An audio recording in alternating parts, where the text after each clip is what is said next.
Okay. Good morning again. Part 1 of 4 for Seascapes.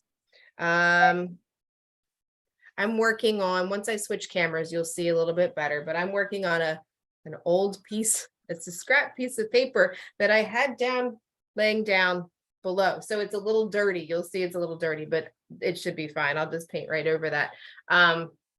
I have to go buy more UArt. I need to buy another roll, and I just haven't gotten around to it because I don't want to spend money. Everything's so expensive. So anyway, it's just an old scrap, but with the way UArt is, it's so durable. I should be able to, this is a really dirty eraser. I should be able to just kind of, yeah, all that dirt and pastel dust, because it was living down below my easel, can just be erased away. I don't have to worry about it. The tooth is still there. Everything is still fine. Yeah,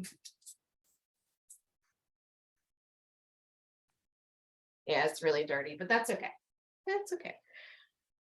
So I'm going to switch cameras real fast and we'll just jump right in. We'll go ahead and we'll start with a line drawing. Keeping it simple, blocking in your big shapes. I just happen with this piece of scrap paper, it's long and skinny. So take a minute and decide.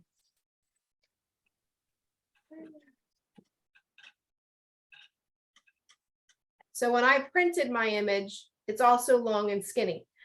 If you're working on 9x12, you'll have to squish to get everything in, and you still won't get everything in. Or you can just take a minute and decide, all right, well, I really don't like that part. You can fold the paper over, just as simple as that. And then you can have that as your composition, or fold the other side, whichever side you like more, whatever you want to focus on most. I'm going to be focusing on the bright, hot, white light of the morning sun. This photo was taken up in LBI at Holyoke Beach. I guess it's there at beach. So it's at the very south end of the island. It's where a lot of surfers go early in the morning. So that was kind of nice. It had a fun coloring to the water. But again, this was last summer. I haven't been up to Holyoke. I've been on LBI a lot. I taught a couple of weeks up there at the Long Beach Island Foundation for the Sciences and Art. And then I did their plein air competition, which is really nice because it's not a one-day event. You can paint through July and August. Wow. You can turn in traditional plein air, which, start to finish outside, or you can do plein air plus, which is what I did. And you go and you can make field sketches and then go finish bigger ones in your studio. So that was nice. And that's what I did for them. So I didn't go up to Holyoke or down to Holyoke this year, but I kind of focused on the lighthouse side of things and got some fishermen and stuff in there, which was fun. Okay, so the coloring of the water, it doesn't look really deep and heavy. Sometimes our water, when you look far out, it's really deep blue and it really feels kind of heavy. This almost feels a little South Florida or Caribbean kind of. It's really kind of light and bright. So as we start our coloring, we don't have to, that first layer doesn't have to be nearly as dark as we would normally put it. So remember, we're going to build dark to light. That first layer that we put down is going to be a little bit darker, so we have the light shimmer on top. And by the light, I'm talking about the blues first. The white stuff is going to be towards the very end, so we can start a little bit lighter. All right, I'm going to switch cameras. Turn this one on.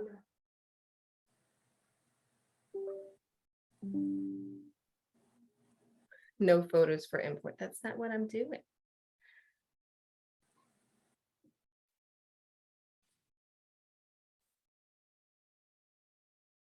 All right, I heard it click. There it is. Why? It's like extra black around there. All right, so I'm going to put myself in main focus. spotlight myself here. If my dog starts to bark, I will mute myself as soon as I can, because like I said, he's been a little frisky lately. So you can see I just kind of erased away everything, and just there's a couple little spots that I should be able to paint over. It's just kind of dirty, but that's okay. So here we go. I have to train myself again, like I said, retrain myself to not be in the way. I can see the laptop screen, so hopefully I'll catch myself if I'm doing that. Now, when we're talking about these angles, when we're setting up our line drawing, you know, this particular image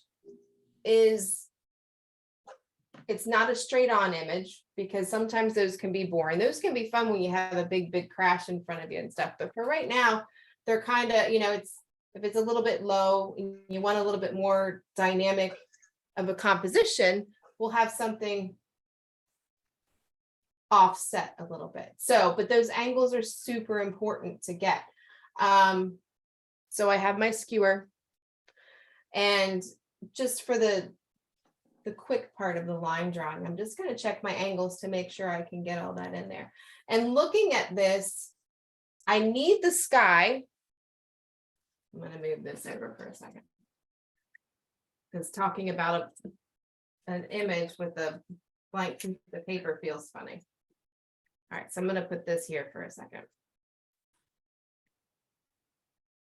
So I'm going to use my skewers to check my angles as I make those line drawings, because you can see it gets a little bit of like a carrot, like a long carrot that wraps around from the top of the wave to the bottom of the crash. And then we have a nice line that goes, basically, it's not straight, but it does carry its own little angle there. So at first, when I started to talk, I thought maybe I'll get rid of the sky based on the size of the paper. But then that's going to look really silly up against the top of the paper or the top of the frame. You know, if I did like this and I do go ahead and frame it, then that wonderful piece of information is going to be smushed to the top. And it's one of the focal points that I like about this. So I'm going to keep a sky in there. All right. Now I'm going to draw.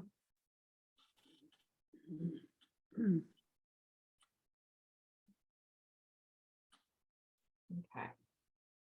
Ooh, this pencil is really dull. Hold on. My pencils are little nubbins now from all of their time. Sanded paper. All right, that'll do. So I won't have a whole heck of a lot of sky in order to get everything in. Just a quick little, I'll adjust the straightness as I go, but this will give me enough space to get the lightness of the sky. There's a little bit of a yellowish, because again, it's still pretty early in the morning when I took this photo. It was between like 8:30 and 9, where the sun was definitely up, but it still had a little bit of color in the horizon. So there's that little bit of turquoise, a little bit of yellow, kind of even maybe a little bit of a kind of like a fog or a mist way back there. And I'm going to mark. I'm not going to get as much sand in there, so something's going to actually probably give here.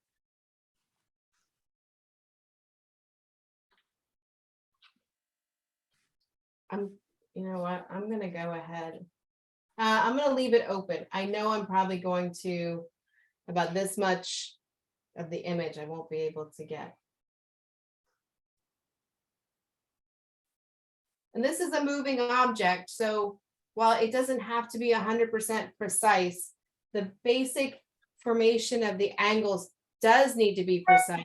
Otherwise it'll look like the waves are coming at you in the wrong way. So I do want to get the basic shapes in there.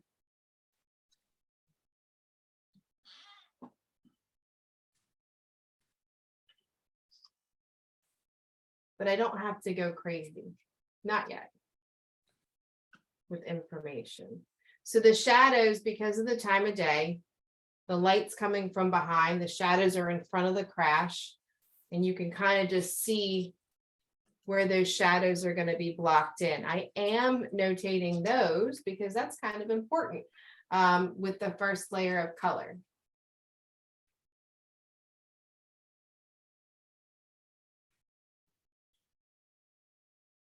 There's a little bit of a wave building back here. I'm just going to kind of notate a little bit of that.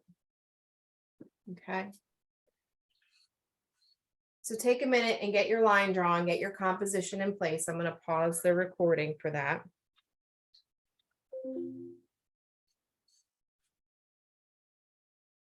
Okay, so while you guys were doing your sketches, I did pull some color so I don't have to go so much in front of the camera constantly. But I'm sure I will, because I doubt this is enough for what I pulled. I did pull a lot of blues. Oh, and I didn't pull any sand color. That's okay.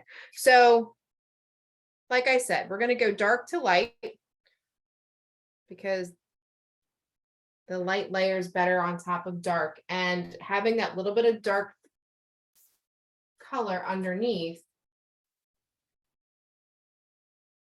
helps to give some life and a little bit of luminosity to the top layer. So I love to use water as the example for this. When you try to put that bright blue color you see on top of the reflecting on top of the water, if you start with that bright blue, the water looks dead and lifeless and more like a graphic design image instead of a painting. It doesn't look like there's any heft to it, any life to it. Okay. All right, so this paper is a little crinkly. I can see it now. So, but anyway, this is a little bit darker. I'll lighten up the sky. But I do like to have that little bit of turquoise, a little bit of blue. Get those in there. Now I have these giant sticks that I got. I purchased them through Dakota Pastel. Dakota Pastels are out of like Washington State or Oregon, somewhere up in the upper Northwest. And these sticks, I really like them for the seascapes because sometimes I work really, really large. So you can literally eat up an entire pastel stick if you're not careful. So having these is handy. Now they're about $12 to $14 a piece. So they're not cheap, but they do a really good job. And when we get to our crash, when we're making our little concoction to do the spray, I purchased a sacrificial white so I can scrape into my cup to make my little concoction. All right, so I'm looking at the screen and I can see that like one half is in focus and one half is blurred. I'll have to work on that in the next break. I'll kind of take a look at that. Okay, so the coloring in here gets these kind of grayish, besides the greens, some of the shadow colors have this kind of a grayish feel to them. So I'm gonna grab a different color. This is one of those, it's in a Seascape set. So it's a little bit of a gray blue. It has like a slate kind of a feel to it, but this is a good starting point for those shadows and some of that water that's spilling forward. Again, getting that little bit of darkness in there. And then we can punch up the life of it with some deeper blues, that's not so grayed out. All right, let me grab some green. Again, I'm going to stay pretty dark with my green at first.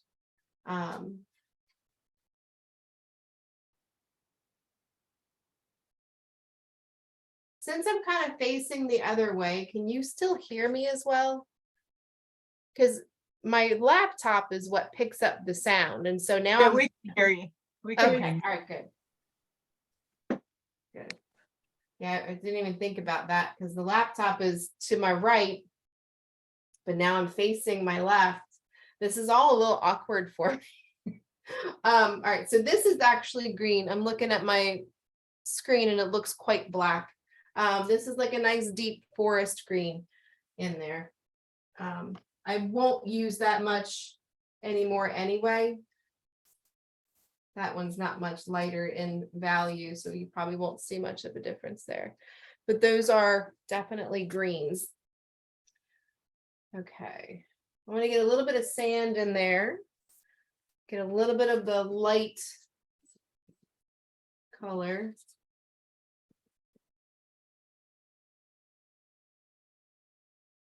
A bit of that crash happening. Okay. Sand, sand, sand.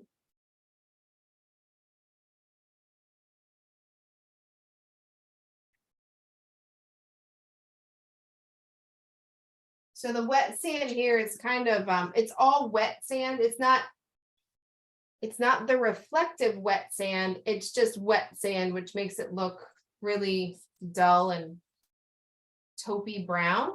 So feel free to brighten it up. You can make it like it's reflecting the blue of the sky in the water, or you can leave it as it is there. All right, so I'm going to take some pipe insulation. Now I did a pretty thin layer because all the colors that I used are soft pastel. So I didn't go crazy on how heavy I pushed. So I'm going to take, it'll take a number, probably 3 or 4 small pieces of pipe insulation to just set this in place. And that's all I'm doing. I'm just looking to get my big basic shapes in place for this composition. I did use turquoise and blue together. So I'll do a little bit of a circular motion up top for that to combine the 2 colors. Let's give a quick rub across the horizon line. Again, very thin layer, so the pipe insulation will die out quickly. Make sure you're using the shiny side so it doesn't pull anything off.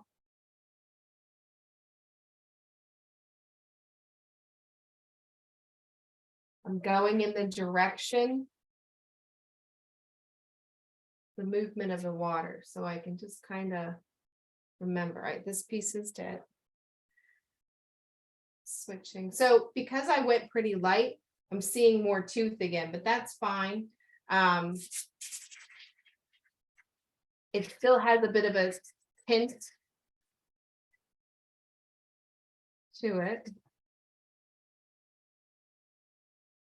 Now, a little trick for this particular spot of beach is that this section, it's going uphill. So there's a little bit of a dip in the way the sand is. So you can certainly flatten it out. It doesn't have to have that dip down if you don't want it to. Okay. So that took 3 pieces for me. I'm going to pause the recording and try to adjust the camera a little bit. So go ahead and do all that if you haven't. So if you haven't put your color down, go ahead and put your color down and go ahead and set it in place with your pipe insulation. And again, if you don't have pipe insulation, just add a little more pigment, a little more color to the paper so you can use your fingers safely without losing your fingerprints. So. All right, so I went ahead and added a pretty similar color on top of the darker blue. Again, just to kind of add a little bit more heft to it. It has a little bit of a like a step darker property. So the one that I used was a little bright on the like Crayola crayon blue bright side. So I wanted to take it down just a little bit. I don't really want to go too far into like navies and stuff, but there's a little bit in some of the shadow shapes as the ripples are building in the background there. So I just started adding some of that in there, and then I started darkening up even more so that when we add the spray will glow on top of some of these darker shadowy shapes. So this is like a nice, it's on the gray side of navy, but I would say it's closer to a navy blue. I know it looks black on the screen, but it's a bit navy. So that's just really, those shadows are so strong, again, because this little bit's kind of coming down. So that shadow is really intense because it's creating this little pocket of shadow. So it can go really a lot more intense than a wave that has more light shining through it.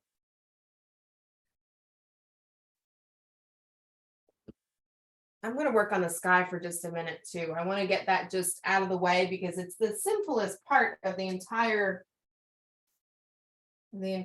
piece. Oh, this is so hard to not lean right in front of where I'm supposed to be. I guess it's good. It makes me think a little harder. I can't just go.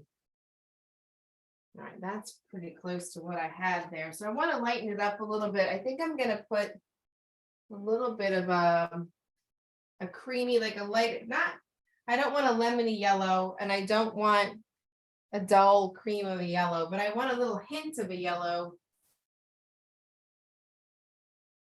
to go into the horizon. And I'll settle it in with my finger.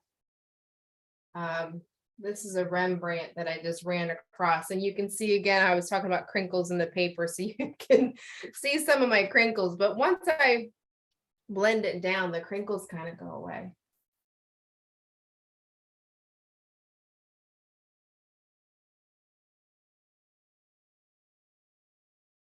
That's nice.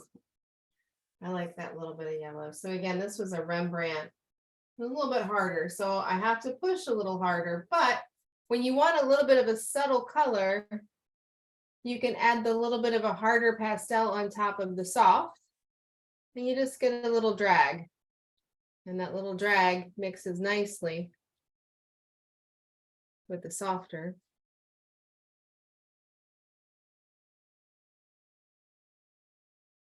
So I'm just kind of straightening up the horizon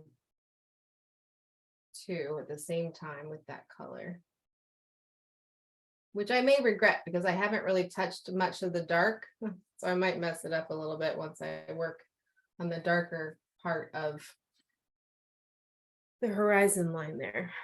I guess you still can kind of see that crinkle. If I can't quite get rid of that, this will just be a study or a throwaway kind of a thing if I can't hide that better. Of course, too, I have overhead lighting, so there's a shadow that's kind of casting, but maybe I'll be able to flatten it out when I squish it into a frame. Okay, so I'm just kind of stepping back and taking a look to see what logical direction to go next. And the first thing I think I'm going to do is kind of reevaluate some of the placement of things. I might have a little too much space here. Just looking at how on the photo reference, how that wave goes off into the distance. So ripping the paper. So if I'm looking at this, I definitely It's kind of hard to see. So definitely the way right here where this kind of goes off into space, that's what I'm reevaluating right here.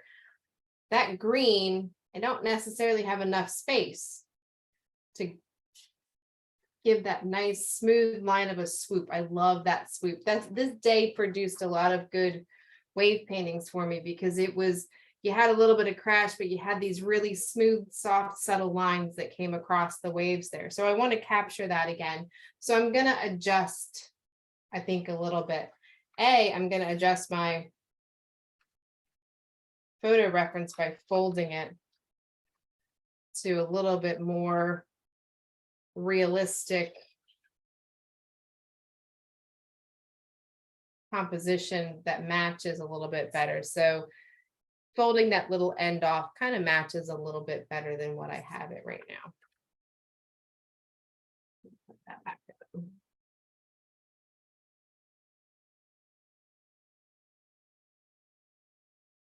Okay.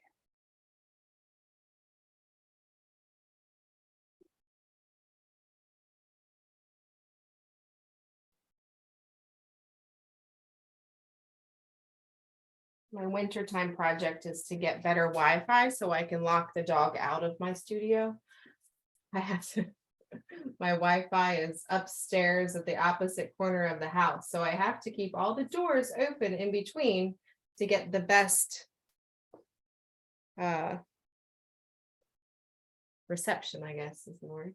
And that makes it a little difficult when the dog comes running in and out. So I need to get rid of that interruption.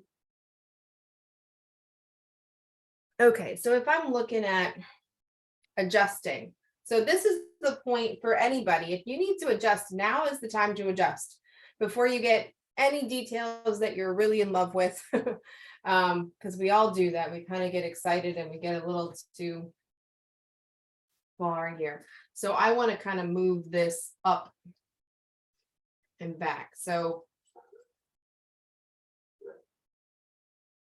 these are those smooth lines. I'm taking my white charcoal pencil. So these are the smooth lines that are off to the side.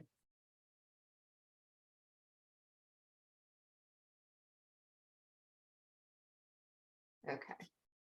So I'm not too far off. I just want to raise the green. I can leave the green there that I have.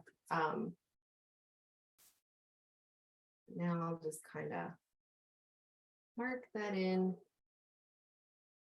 Marking some of the extra green that's popping up over there. And then there's green that's starting to build and fall right next to it. Just little dabs there.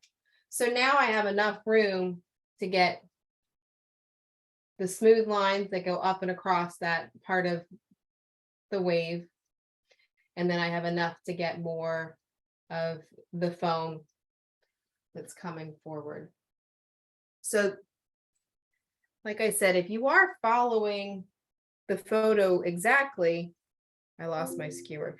If you are following the photo exactly, you can see that these lines are a little bit different for the foam because they're going uphill.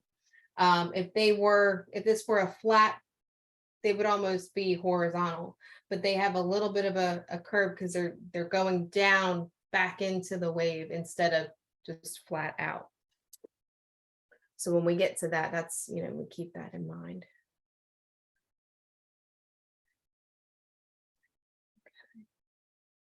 Okay. All right, so now that I've got that little bit corrected, or at least the marking of it corrected, I will eventually be pushing this crash up. Not just yet, because I want to get the blue settled out before I do that.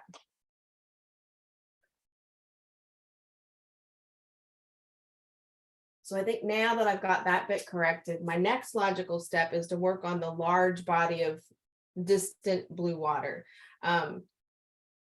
Because of where the sun is coming in, you have on either end a little bit of darker, and then you have this almost turquoise right behind the wave itself.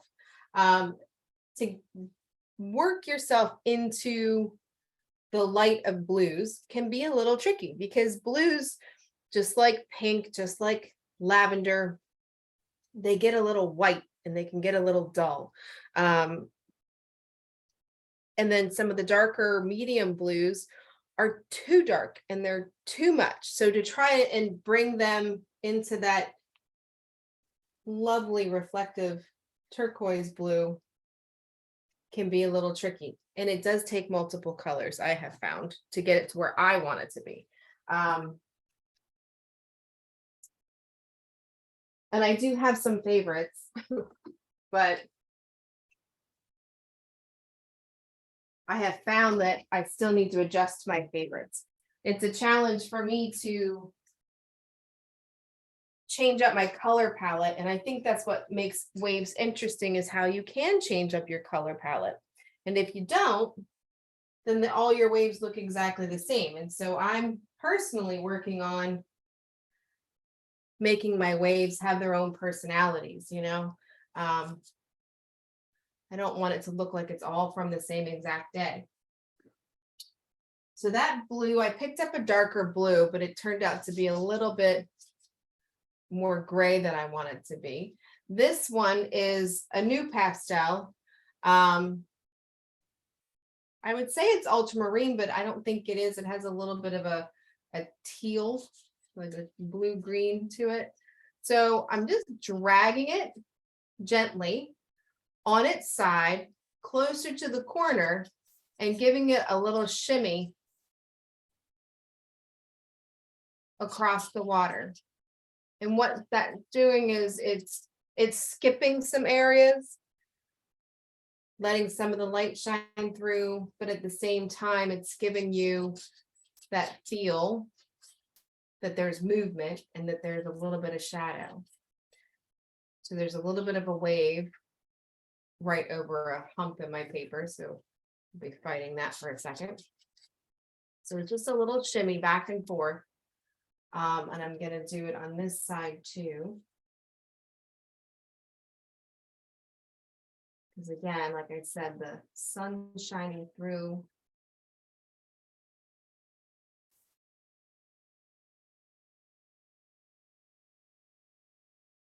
There's a little bit of that going up and over. That little hump that I love so much. There's a little dip as it's forming its way up to the back of the wave. I'm looking at the patterns that are forming and there's a little dip. So this, it's like a little hump as it's forming its way down to make the crash. So this little hump goes up and then it swoops back down, but then it becomes a little more subtle because this is already fallen over. So I'm just looking back and forth to the reference to find the motion in the pattern.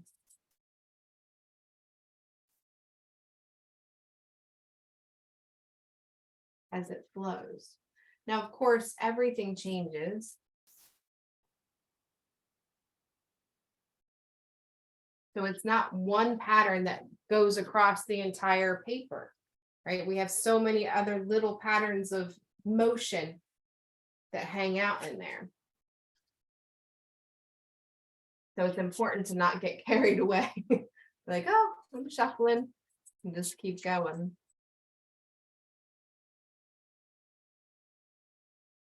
Okay.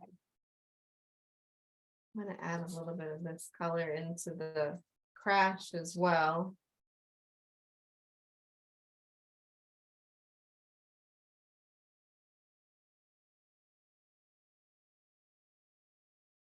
So because I put soft pastel into that darkness, and this is a hard pastel that I'm just moving along the top, it just is taking that navy blue that I added and it's blending it and it's making a new color in there without much effort, because it's just moving that soft pigment around. All right, little builds at a time. So again, dark into light. So I'm just kind of talking out loud my thought process as to what I'm going to pick up next. So I use that one hard stick and everywhere I could. right? So I put it up towards the back to make some of the motion, used it in some of the bit of the dip and the hump to make some motion, used it up in here to start to build this wave over here. Now this wave that's back like in the middle of the deep here is, it has a little more character to it. So I can go even a little bit darker before I start going light. So I'm going to add a little bit more dark because it's it's building nicely there. So let me pick a new one. And also it has a little bit of green in it. Not a lot, but you want a green that's going to stand out a little bit. I'll try with the one that I already have. So let me see if this blue works. It's still in its wrapper. I don't think I need to break it. Nah, I won't break it. This is a Unison, one of their dark colors. It's a really nice navy, but it has a little bit of a violet property to it. I don't want to go too crazy because I know that it has a lot of that sparkling white reflection on top. So if I go too heavy and too dark, then I'm going to have a hard time getting some of that glittery white on top.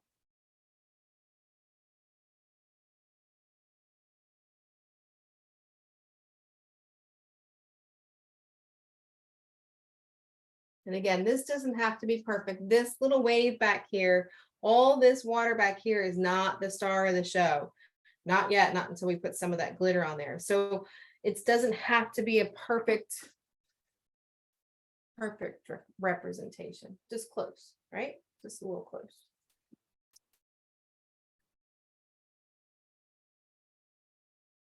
I do like this color, so I'm adding it into a couple more places. There's a little bit of a ripple in here.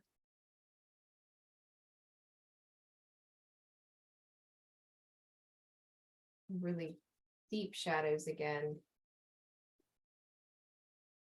So right now I have about 4 colors in these little pockets of shadow. Yeah, I have 4 colors in there.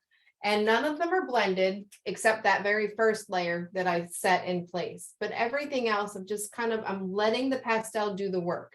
Now that we have a lot of information down, I don't really have to manipulate it with anything other than itself. I don't have to keep touching, because the more we touch, the duller the painting gets. The more we touch with our fingers or with a blending tool. So I always just recommend let it sit for a while, live with it for a little while before you decide to touch it. Okay. I know some people have that. They want to just mark and touch and mark and touch. So try to, if you're one of those folks, give yourself a little timer. Like right now it's almost 10 o'clock. So for the next 10 minutes, mark without touching after.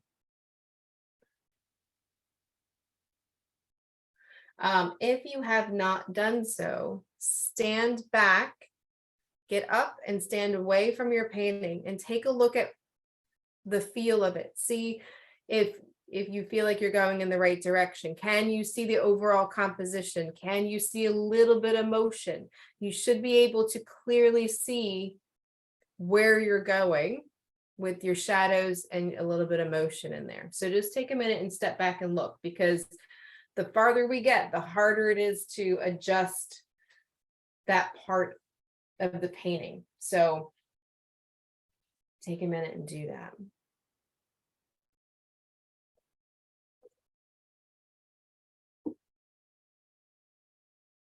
Let me know if anybody's having any struggles or if you sent an email. I'm going to check right now just in case. I'm checking both emails. So I know some of you know I'm sending from 2 different emails because of my one email account it ends up in spam a lot. Okay. All right, so again, thinking about the background water. So it's still pretty dark. On screen, it looks a little lighter than it is in person, which is so funny because this looks so dark, but this looks a little bit lighter. So we'll get there. I have some lovely medium blues. One's on the blue violet side, one's on the cerulean side. But these are great for the background. So I'm going to start with the blue violet first, and then I'll bring in the cerulean because the cerulean kind of gets you closer to the turquoise feel of things.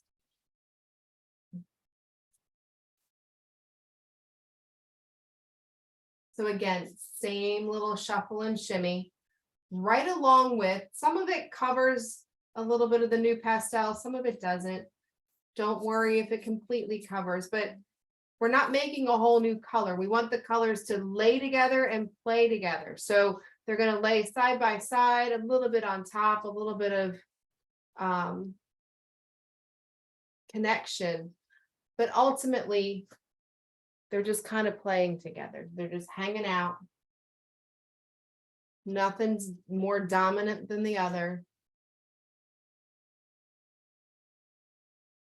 I'm staying on the side of the pastel, but I'm kind of tipping it up. So I'm not completely on the whole side, and I'm not completely just on the edge.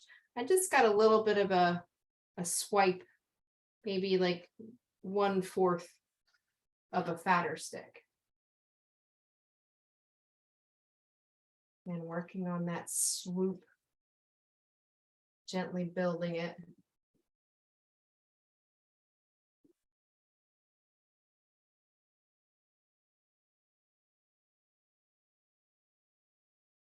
And being careful to pay attention to the transition. So I have the transition of motion. So here it's still a pretty steep up and then drop down. But at some point when we get to the green drops and the blue part goes kind of a straight. It's going up the sand there. So it changes the angle so quickly and so slightly that if you miss it, something will look a little off and you're not sure why.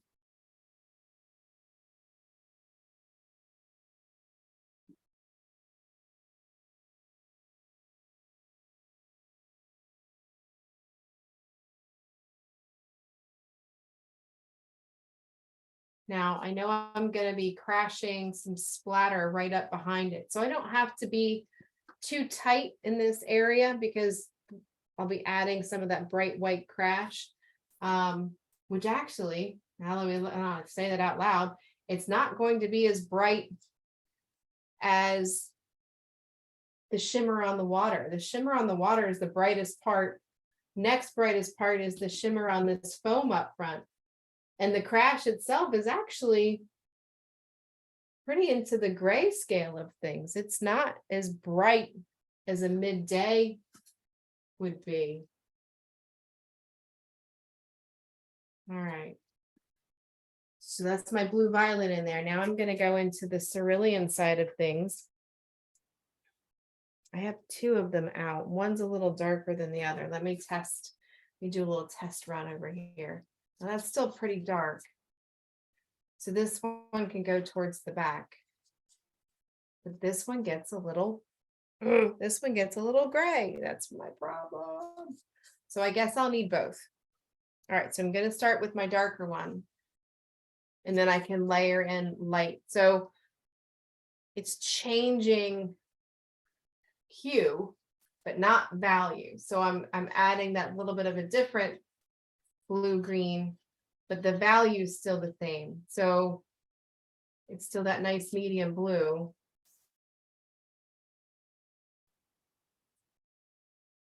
But it's not changing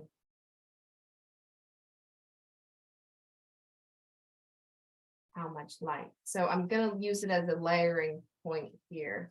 So down up front where I know it's going to get a little bit brighter as the water smooths out behind the wave. I just need that as a base before I try and bring it into the light. If I bring too much light in, it just dulls everything down. It's a frustrating process, I got to be honest. but it's the right value for the background. Again, I'm kind of leaving a little bit of that tooth in the middle. So, you know, if you're looking, you can see even on your screen that top kind of middle section, which it should be over to the right a little more. I'll adjust that, but I'm leaving that tooth be a little bit.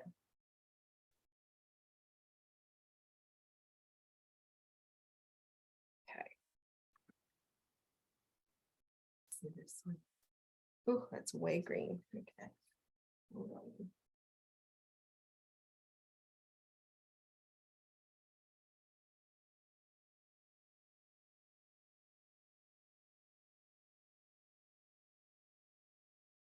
Okay, so this is super turquoise. It is not the color that's going to sit on top, but it's lightening things up without whitening it down. So that's what I just kind of wanted to get in there, and then I can cover it up a little bit. Now I'm looking at just behind on this little swoop here, and I'm noticing that right here, right behind the green, this little, as it's swooping up, it's catching a little bit of that yellow from the sky. Now that's a tricky thing to add right there. So I'm not sure if I'm going to add it just yet, but now that I see it, I probably want to represent it somehow. I'm not sure just yet. So just know that that's in the back of my head right now.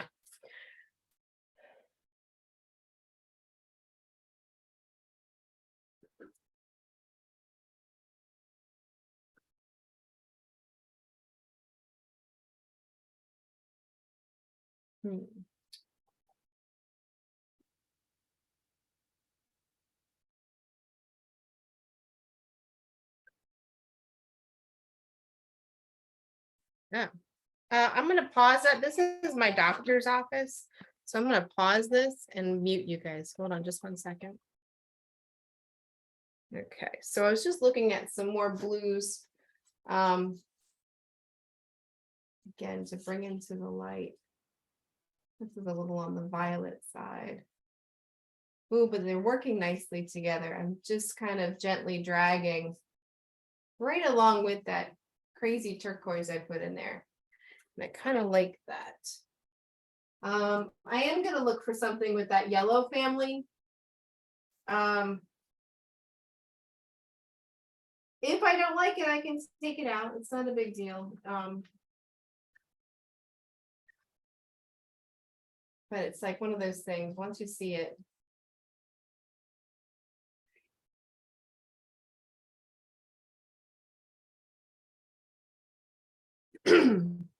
I'll put some blue back on top of that. Get a little bit lighter. It's in there. It's not exactly what I want.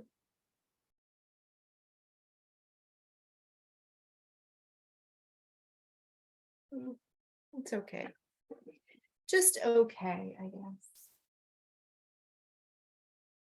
Oh, this is better. So this color, this turquoise, I used in the beginning in the sky. It seemed really dark when it was by itself, but now that it's being layered on top of some other really bold colors, it's a little bit lighter. So that's nice. It's a unison, just like the other bigger blue stick. However, unison is soft, but it's not as soft as Terry Ludwig, which is primarily what I have down. So just like with that Rembrandt, it will help you blend a little bit instead of making that bold mark. And sometimes, you know, that's okay. Sometimes you don't want that bold mark. You just want a little bit of color, a little bit of motion. But it's a little too light there.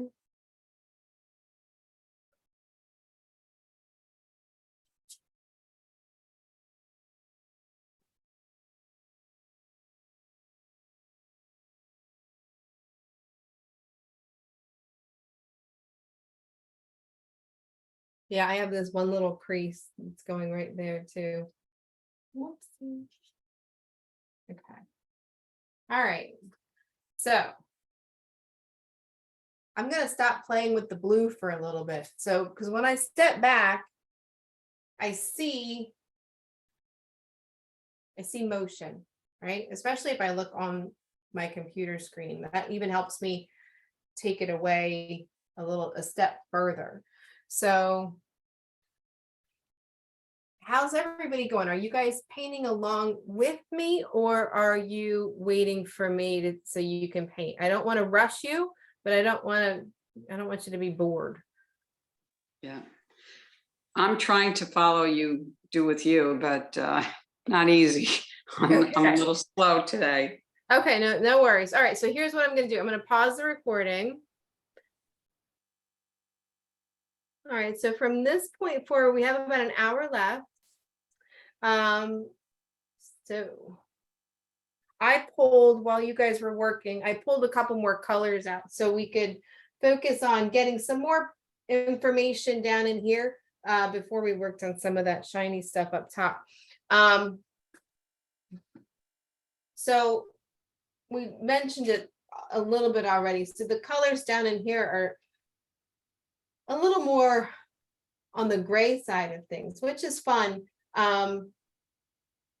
And you don't necessarily have to keep it on the gray side. You can still keep it nice and bright if you want. But I pulled some grays on the lavender side, on the blue side, and I pulled a couple extra sand colors because I want to get the sand just out of the way, right? Because this sand is a little bit boring anyway. So I want to get it just done. There's only a sliver of it. Only a little sliver of it, so it's not a big deal. Patty, I just got your text. Looks great. Are you struggling with anything? I'm zooming in to see. Are you struggling? Well, I'm struggling with how to make that, motion kind of look. I have like, it seems like just very, liney and, I don't, Okay. yeah, Right. I'm kind of like distracted too. So it's yeah, well, yeah, hard to focus. Pain. Yeah. Yeah, when you're in pain like that. So, hold on, let me see.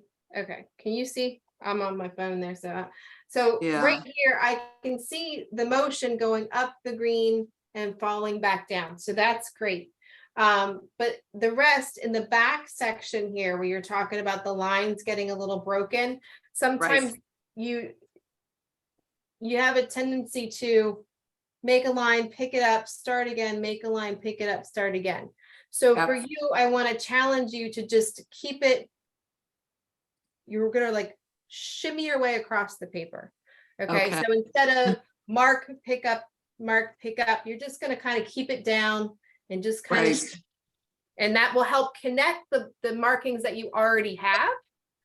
And then if you need to separate with other colors, you can, but just, start with one of the medium blues to just kind of connect what you already have and see how you feel about it after you do that.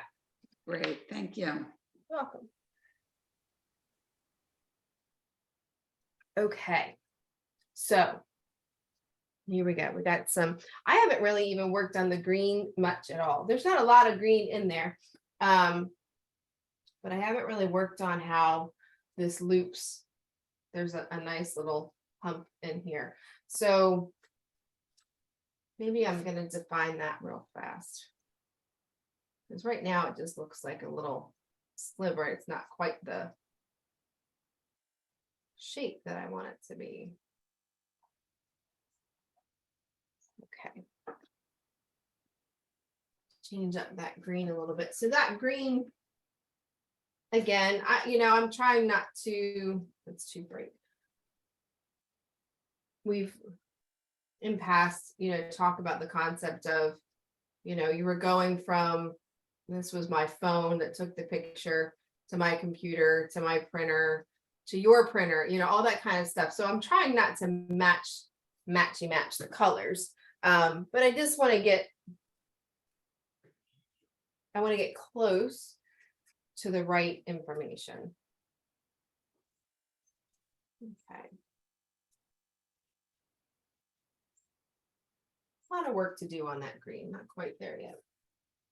Okay, so sand, that's what I said I wanted to get settled out. So I have some beigey, a lighter beigey brown, just gonna kind of skim across.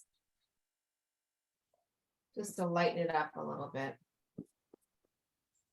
Sometimes I have to change the direction based on the paper or the tape if it's a little bit wrinkled. And that drives me nuts because I like to stay with the direction of how things are happening. All right, so this is a little bit of a lavender. And a lot of times, you know, in our sand here, it is a little bit of a lavender or a little bit of a blue in there, reflected around. So don't be afraid to pull in lavenders and blues and pinks and all kinds of stuff. I had green on my finger.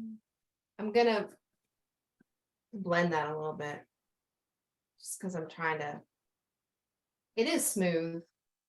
That part of the sand is smooth. Let's step back. You know, that's fine for right now. If I want to add more, I can. But I did like that lavender that I put in there. So I'm going to add that a little bit in here. I don't like it in there. Never mind. Sometimes it looks great somewhere and not everywhere. So, all right, this is a nice periwinkle that I can just kind of add to the tops of the shadows.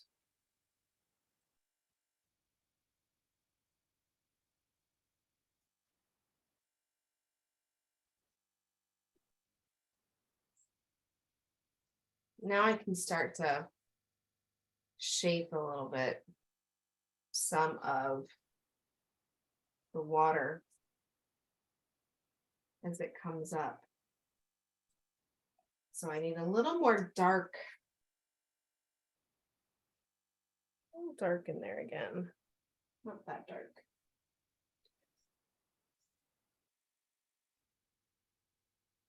It's still in the kind of bluish gray family. Oh, this one. Forgot about this one. This one's a nice. A little bit of gray, a little bit of blue green.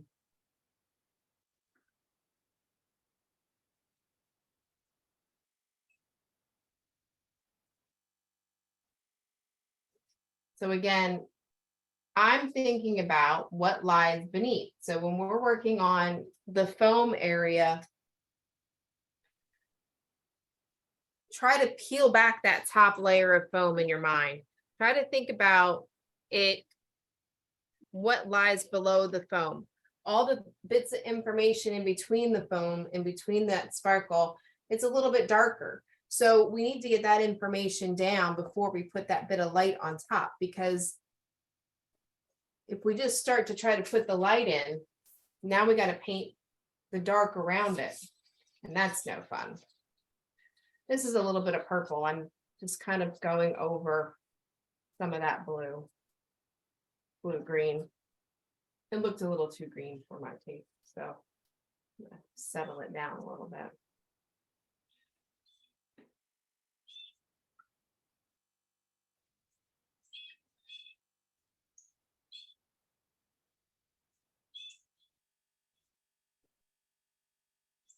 All right. So I think I'm just taking my ring finger and I just am giving it a gentle swish with the motion. I sometimes as you add layers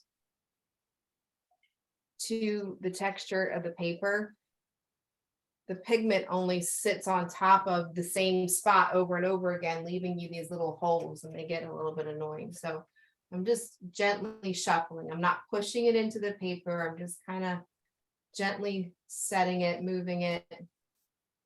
And then I can come back on top with the lighter colors. Okay. All right, that's a good build. So let me see this little. There we go. So this is a little bit of a lavender. It's got a touch of pink to it. So I'm just starting to build that little lip of color that's coming up. It may go brighter in some spots, but for right now, this is a good little start. I'm using the side or I'm finding a corner. It's a round pastel, but I've used it so much. There's a little corner. I want that little edge, just gently setting it down and giving a little pull, like it's going in, like it's carrying that. So based on the size that I have, I cannot get every single line of foam in there. So I have to pick and choose which ones I want the most and focus on those. I'm not going to get every single aspect of this in there. So I'm just going to focus on what I want the most. And again, this isn't necessarily the top color, right? So I still have plenty of room to bring this into even more light. I'm just going to start placing some of that information with this color.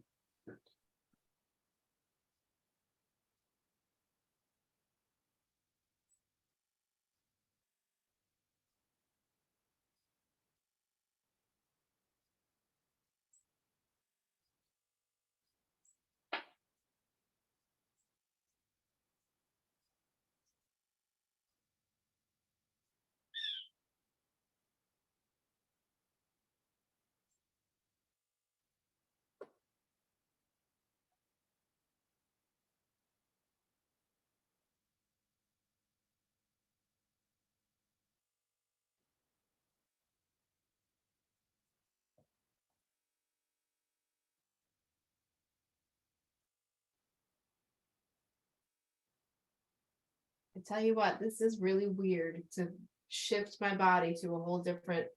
I'm looking at things so differently. It's just crazy. So greens, for some reason, are always super movable. The properties of them are usually super soft, and they can be a little messy. So I'm always very careful as I'm working around the greens to try not to touch it too much. And then as I'm building in, it will move around so much. I don't have to have a lot of pigment in there. Okay, so I'm going to get a little more light into the foam. I'm happy with the shapes of things. Ooh, I could swoop this just a little more. So I'm looking at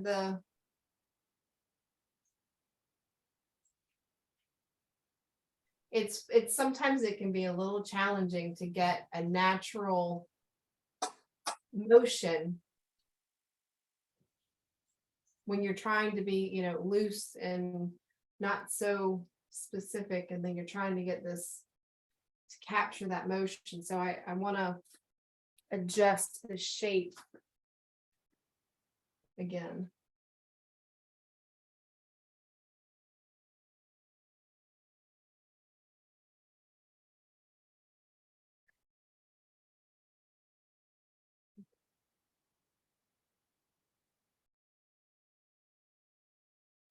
I haven't really pulled very many light pastels just yet.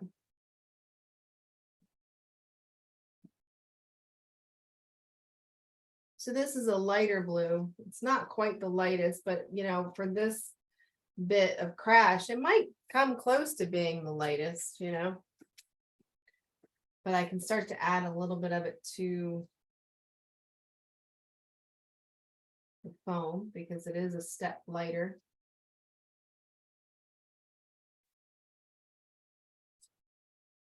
So I like to, when I get to a certain point, you can see like some of the dust on the corner of this Terry Ludwig or any rectangular shape, where I can just kind of set down on an edge and just pull, and you get a little bit of a heft at the line. It makes it look like it's a little full, and then you just gently pull away from it and it can go off into oblivion, so to speak. A nice line of light that comes right up to it.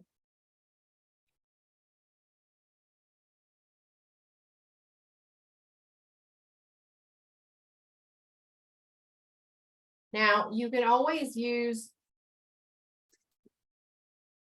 to kind of start this information, if you're not sure where you want to set your big pastel on, you can always use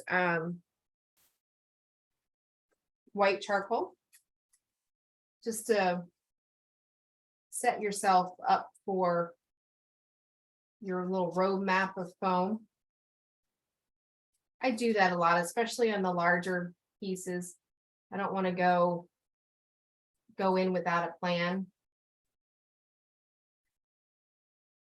And then what's nice about the white charcoal is it doesn't come up as white, it becomes a little bit more subtle, and it works with the colors you already have in place to be, you don't have to worry about getting rid of those lines. You don't have to worry about, anything crazy. It'll just kind of be there for you.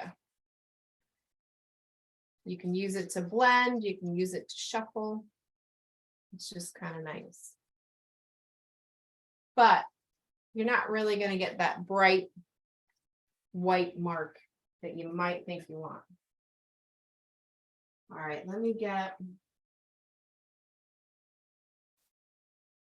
something a little brighter in here.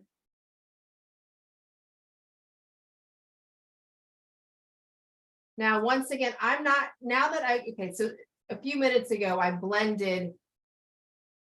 settled down this bottom section before I started doing all of these little additions. I'm not going to be blending anymore down here, because if I blend, I'm going to lose so much information. Some of the sparkles right here, I can just kind of tap my soft pastel on top and get a little bit of a shimmer.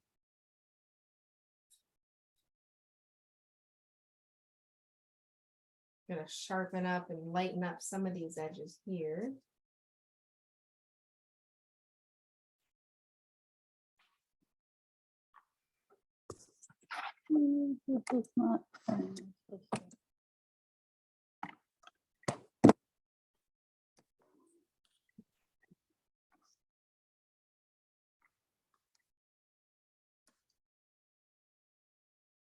Okay, I'm just stepping back for a second to take a look, see where I'm at, what I need to do next.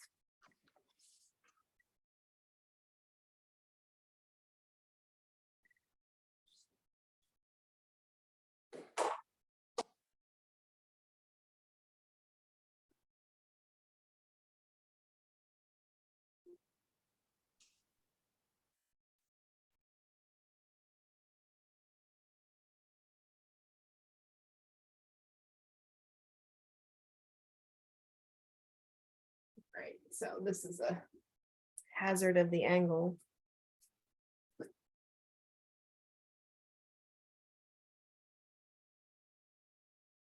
Oh yeah. Okay, so I just see like a big old error in my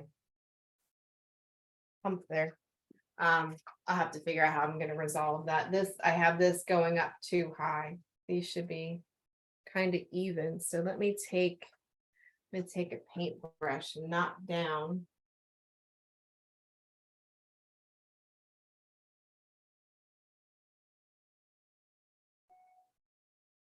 some of that, getting rid of some of that green. And then I can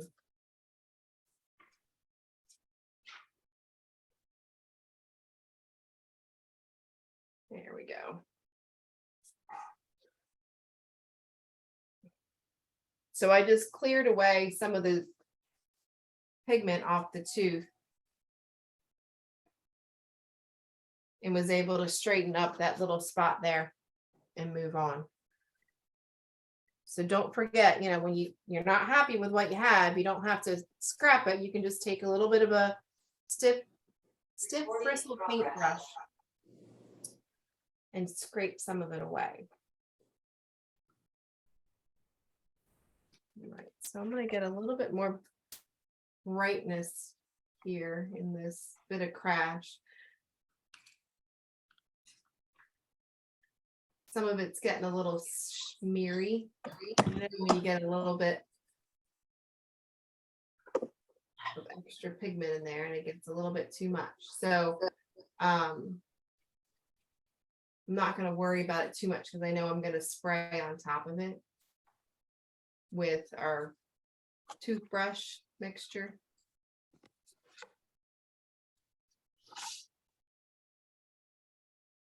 And if you don't have another thing, you know, especially because we're all working on our own at home, you can use, you don't have to even go into, you know, scraping down and using your toothbrush. You can do it with workable spray picks, where you just give a little spray right in the section that you want, and then you can start building up those little droplets of water on top of it, which is nice.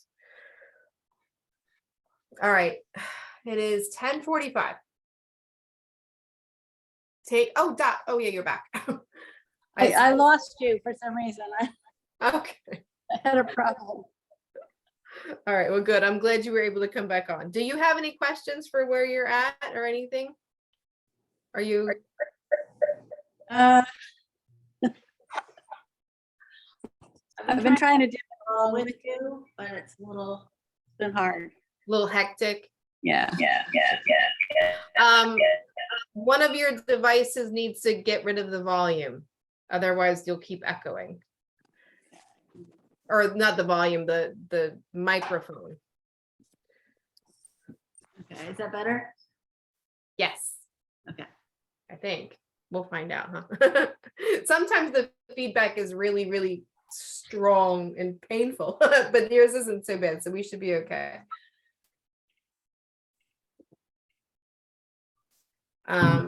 Okay, so this is a nice, so where I'm at right now. So let's just kind of talk about, you know, what next steps are in general, because we are getting, I know it seems like 45 minutes is a long time, but sometimes it's not. So I am just kind of setting some of this, as you know, I said not to do this, but I'm just kind of setting some of it in place. Be putting in droplets of water on top of it. But so for right now, here's where I'm at. If you're not there, that's okay, but you can certainly listen for a second so you know once you get to this where you would go next. I just added a little bit of green to that deepness there. It's hard to see. Also, once I do finish mine, if I don't finish mine in class today, I will finish it and send it to you guys in email so you can take a look at the finished product. And then also when it's in the photograph like that, you can kind of see the colors a little bit better, and you can zoom in and see the textures of everything a little bit better. Sometimes it's a little deceiving because when you see my image online, it looks a lot different than when you're looking at it up close, right? I always kind of joke, you need a 25-foot distance to view my paintings, because that's when they look their best, because you're at a distance. And then when you come up close, you might be aggravated with your painting because you're seeing all these things that you perceive to be wrong.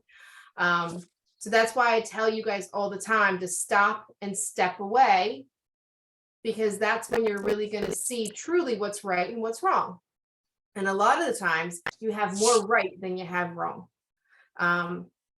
Because it's just, you know, when you get nose to nose to your painting, you just end up focusing on the bad. At least that's what happens to me. And I get obsessive and I start to like crowd in and hide what I'm doing. No, you can't see what I'm doing because I want to fix this. But when you step away, you're like, oh, it's not so bad. So right now, I'm just kind of moving some of this darkness around here. almost giving it like that pull up kind of a feel. This can be a little bit soft for a minute because, you know, when I add the spray, either using workable spray fix and gently dragging or using the concoction of rubbing alcohol and pigment, that'll give it some more texture. So I can smooth it out just a little bit to give it a good base. Okay.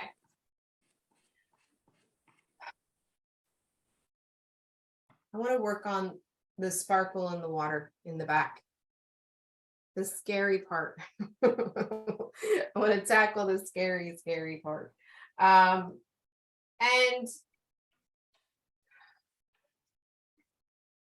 I'll give you a couple options on this one. And it all has to do, you have to make these decisions for yourself based on the materials and the paper that you have. Like I said, I left a little bit of tooth showing so that when I do drag the lightest color that I'm going to drag, hopefully it won't drag too much blue, right? And make a big smear. So you have to know how soft are the pastels that you used up top there. The type of paper you're using. So like Kathy, you might benefit from removing some of that blue, having a little tint of blue, but maybe scraping down a little bit so you have open tooth for the white to grab onto. I think what I'm going to do is take the paintbrush. So this one has the looser bristles. You can see it's kind of open because it's old and it's ratty, but it's stiff. So I think what I'm going to do is just gently drag away some of that blue where I know the white's going to go.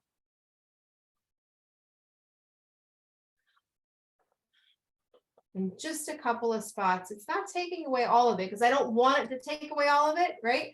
We want the blue to show underneath because if we don't, then it's just a dull white flat space. But this carves out a path. Now, it's a little trickier here where the dots aren't so specific. Or aren't so clustered together. They're a little bolder, a little bigger. This is also one of those times where you will need to step away a lot to make sure that, because some of the marks look a little wonky when you're up close. All right. So it's not going to be like this magnificent, oh, I made a dot and I'm good to go. This is going to be a challenge for me because like I said, I'm more towards, well, maybe I can lean further over. So I like to work from left to right and up against the left side. So I'm going to lean really far left so you guys can see what I'm doing. You might not see my hand as well. So I'm going to pick a really bright pastel, the lightest of the light that I have. If you have a white and you've cleared out the space, use your white. If you don't have a white, just grab your lightest of your light. Lightest of your light blue or the lightest of your light yellow. And when I say yellow, I don't want to see yellow. You don't really want to see yellow. You just know maybe it has a hint of yellow. All right. I'm also going to use a smaller piece so that I'm not trying to, I don't want a big wide slash of white. And how big you make this is up to you. You don't have to follow exactly with the photograph. So it's really strong in the middle and up at the horizon. So you can kind of start there and work your way down. So I'm going to set my pastel down just the top corner and I'm going to give it a heavy drag.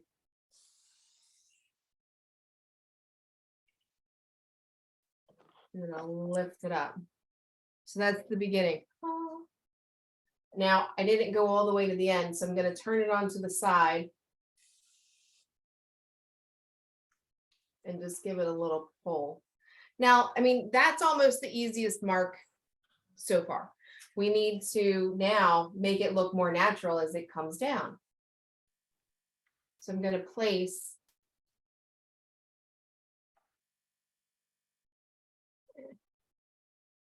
gently drag. This is giving me a little bit of grief. Now,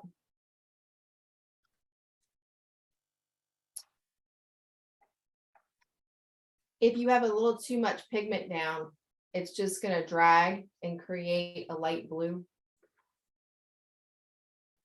If that's happening, you can go back in and kind of remove.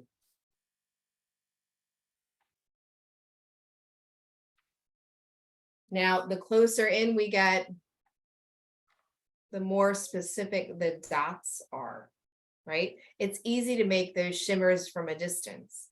But then once we get, hold on.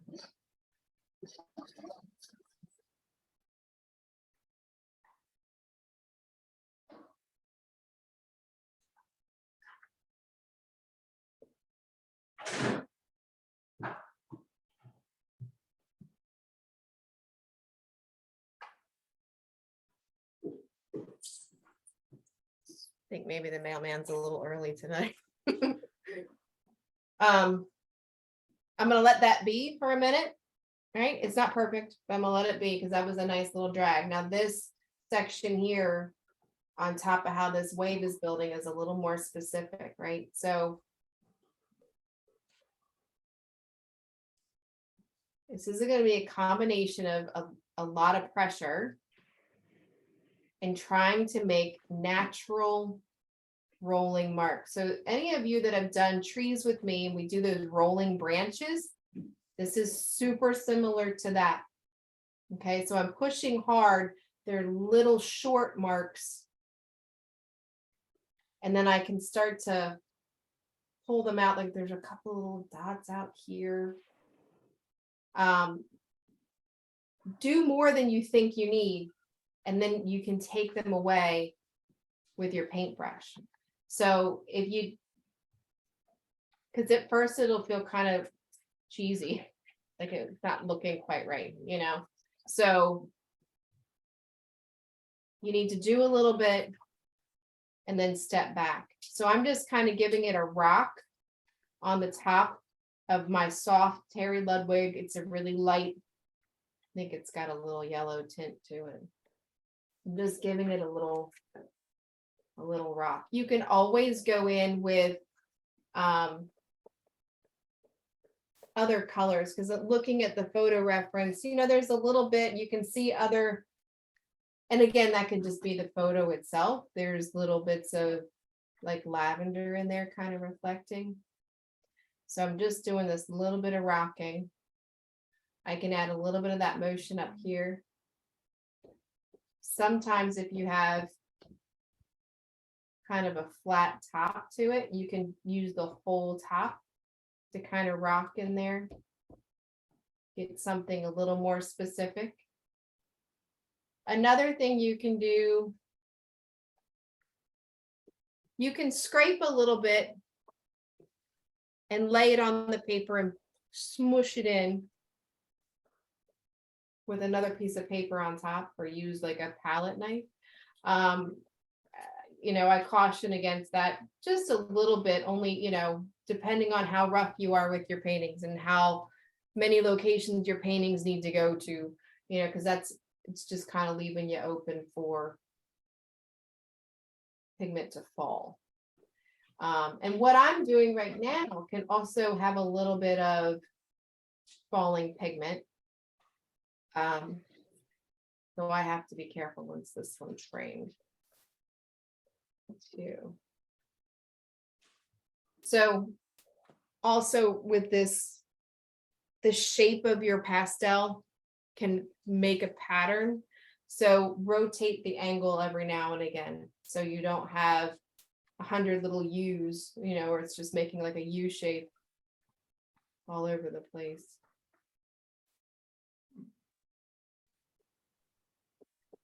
I'm going to step back and then I'll determine what needs to be removed and what's okay.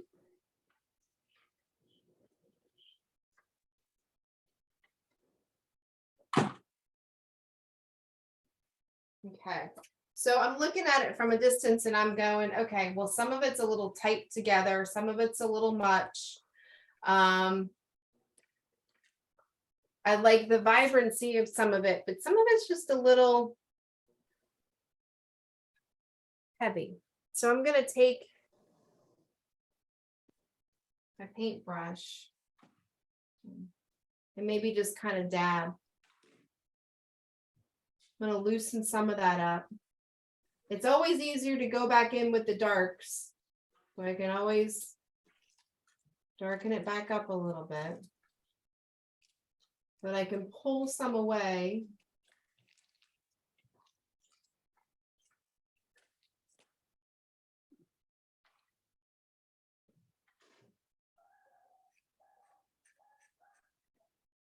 Now I'm going to go back in with some of the blues, and it can be a little bit lighter too. It doesn't have to be so heavy.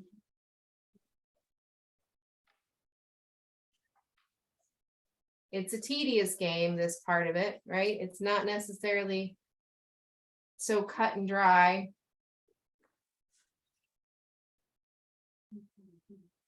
It's not just one swoosh of one color and voila. Oops, that's about the same. Get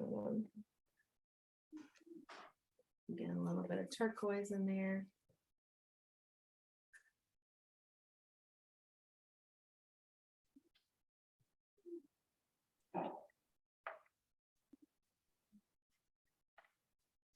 So certainly give yourself plenty of leeway to not necessarily like what you put down, and then like a little bit of this and like a little bit of that, and have to adjust a little bit of this and a little bit of that, to just give yourself patience.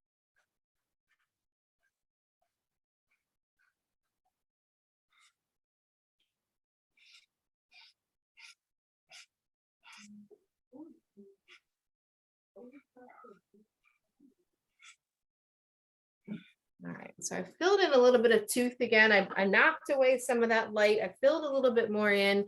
I'm going to step back again.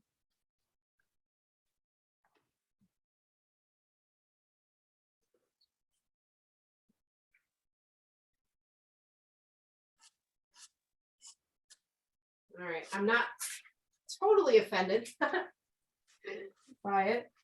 I guess that's a plus, right? But I want to add something too.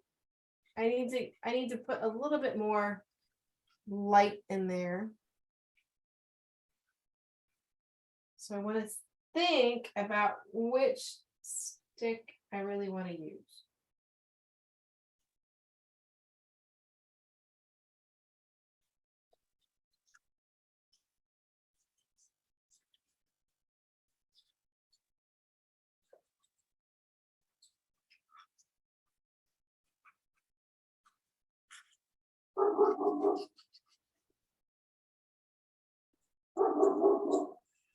Okay, I'm going back in front here. I got this tiny little sliver of a light. It's got a little pink to it. I'm going sideways now, because there's a couple of spots that are a little heavier.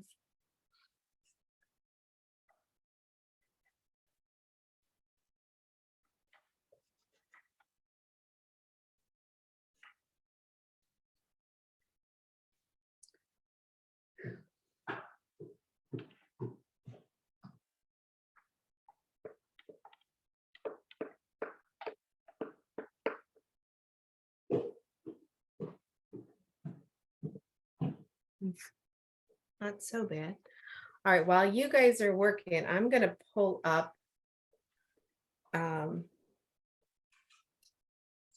image of the painting that I did with this technique, and I'll share the screen and show you the end result on that one. So hold on just a second. That's got to be Sam. I never get phone calls, by the way, ever. Other than my mom. My mom calls me. We call each other a lot, but let's see. Here.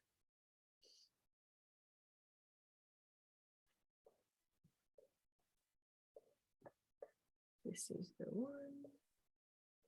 Okay. I'm going to share my screen now.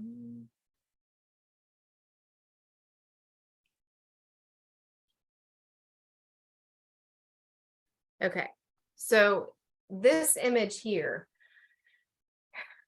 from the same day, from the same group of photos, this painting is 32 by 40. It's huge.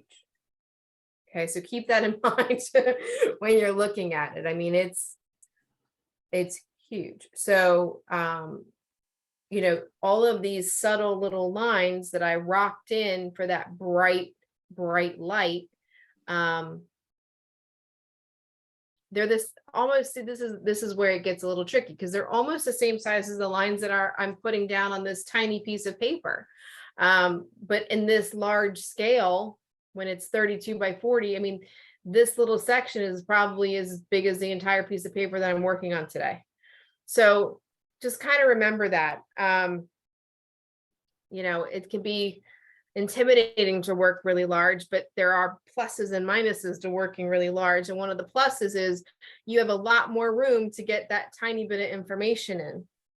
But that's kind of the goal. And of course, this one, for composition's sake, that little bit of bright light is just a little smudge in the corner. It's not a big star in the middle. So we just have to take our time with finishing this. I'm going to leave all that information be for right now. I don't think I'm going to take it away just yet. We don't have but a couple more minutes here. It's already almost 10 after 11. So what I'm going to do is I'm going to go ahead and make a little concoction for the spray. I'm going to get a little spray information in here, and we'll see where we land and go from there.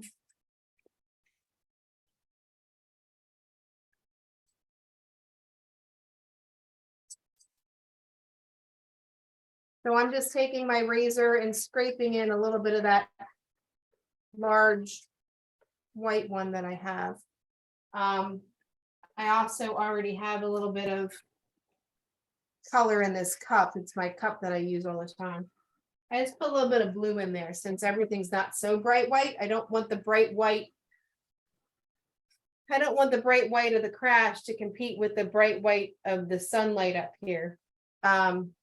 Because it's not the brightest part of the painting. It's still. There's like a piece of something. So an interesting little thing, I was just kind of looking at the sky right there.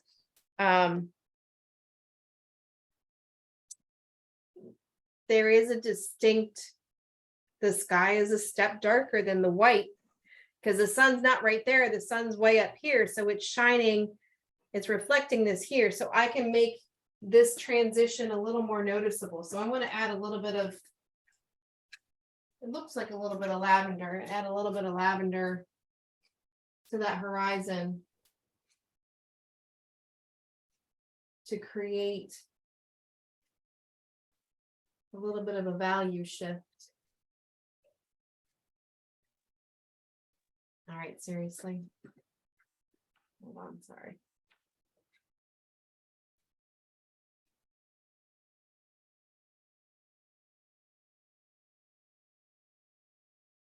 Practically coloring just then, trying to get the information in the right spot.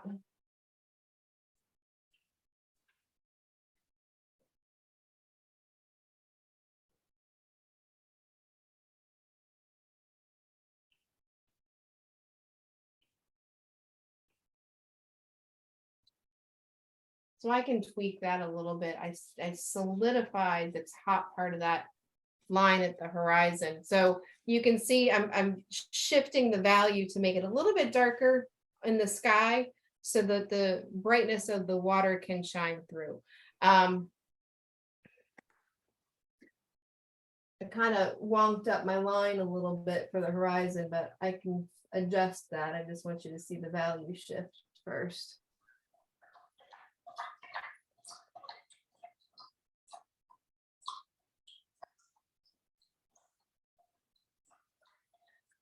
There we go. So I just added a little bit of this like grayish lavender on top of that yellow. I will obviously have to make a little bit of a transition there, so it's not just a line that goes across, but I like that better now. I think that reads a little bit.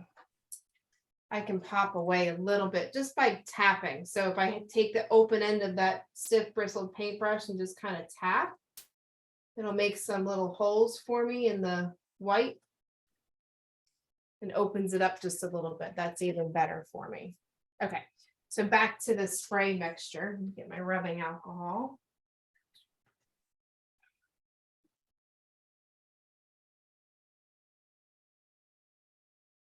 Don't need too terribly much, but I have a nice amount of,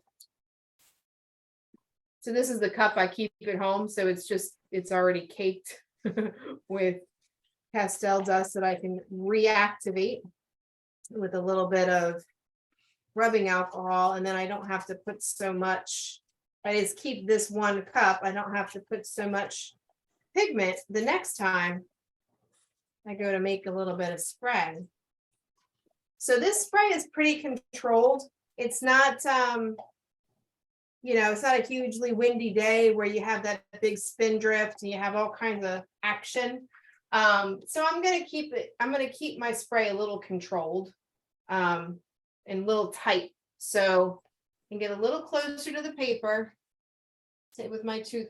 Hold on. So here we go again. I got to go to the other side. Keep it a little tight.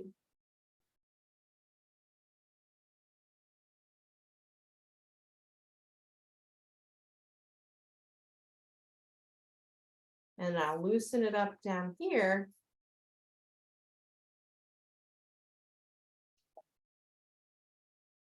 See that big drip in the center here. If you get a big drip, remember, just let it dry. And then you can scrape it away or blend it in or take it away.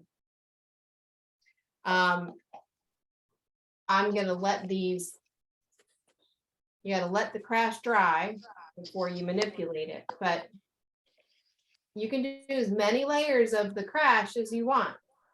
You can add different colors. We have a lot of shadow colors in this one, right? We've got all those grays and blues. You can do a first layer in a light blue and spray, and then go on top with lighter and lighter and lighter. What I'm gonna do, it's 11:15, so I probably won't be able to touch this particular section again until later. So what I will do is I'll touch up some of the dark. Well, actually, I'll stand back first as I'm looking at it on the screen, and I see that I would have touched this first, but now on the screen, I was like, oh, it's reading really nicely. It's reading like there's a deep shadow and that there's water droplets on top. So I might adjust that a little bit. I need to adjust the top of this hump in the wave, get that a little more specific. And I'll just play with the foam a little bit. I'll figure out this, I'll tighten up this, well, not tighten up, but that's looks like all I need to do. Just kind of pull that lavender up a little bit so it's not a tight line. That should be fine. So next week I'm thinking about doing a more concentrated section of a big crash. Okay, so we can get, I want to find one of my references. It has a lot of light shining from the back. And so the greens have lots of different colors in them. And we can play with the wet underpainting. So next week we'll start with, you'll need your rubbing alcohol from the beginning.